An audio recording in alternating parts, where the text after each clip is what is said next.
Art therapy is a form of psychotherapy, so we use a bit of talking, but we also use creative tools to help access parts of yourself or access parts of your life experience that words can't really reach. So the creative tools help you to express those experiences and those feelings, those thoughts in a different way, so it's a different access point into that.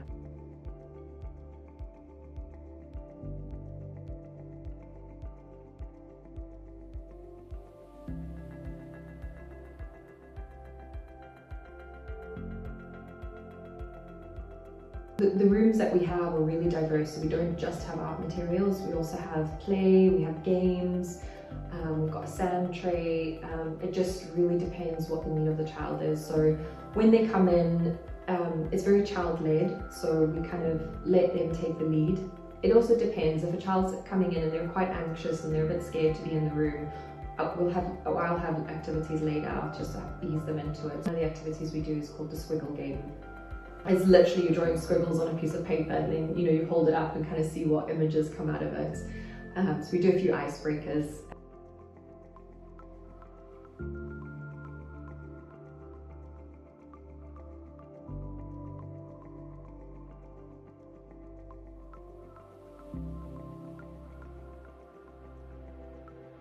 There was a family that came where there was a real breakdown in the relationship between the mum and the daughter, and they both experienced immense amount of trauma within the family unit. So this was really a chance for them to come together to talk about the difficult things that had happened, because the mum didn't really have the vocabulary or the sort of scaffolding around her that she needed to be able to support her child and help them have those kind of conversations and repair the things that had been damaged in that process. Yeah, they came together and did a lot of artwork together and had some really beautiful discussions around the stuff that they were kind of dancing around that was hard to talk about, but with the support of a therapist it was much, it felt like more of a safe space for them to talk about that, and things at home got a lot better. Like her meltdowns really decreased, and the mum found that she was coming more to her voluntary coming to her to talk about her feelings and what's been happening in her life, and it was a much quieter household.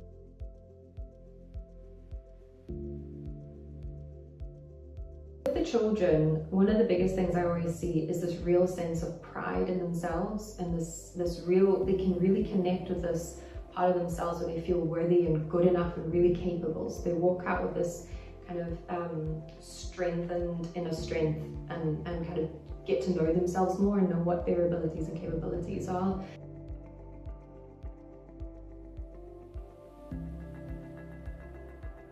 A lot of the kids that come through our door have experienced quite a lot of adversity and usually quite complex trauma.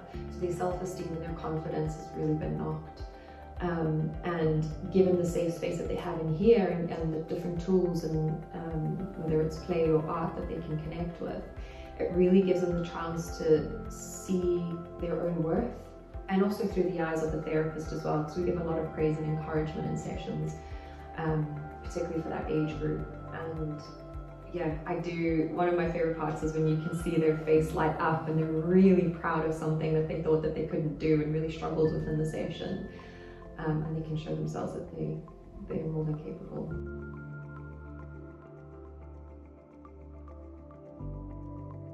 Okay, what I would say is, for the age range that we work with children in particular, this is a modality, art therapy is a modality that speaks their language.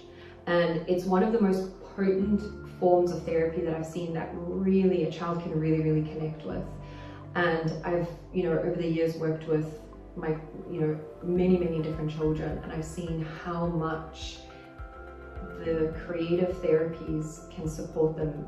Not just that, when you're also linking in with their parents and carers, so it's very much a whole family approach. So we've done an immense amount of work with other services plus the parents and carers to educate them around what art therapy is, but also how transcending those tools into the home as well, so they can use that to support the children.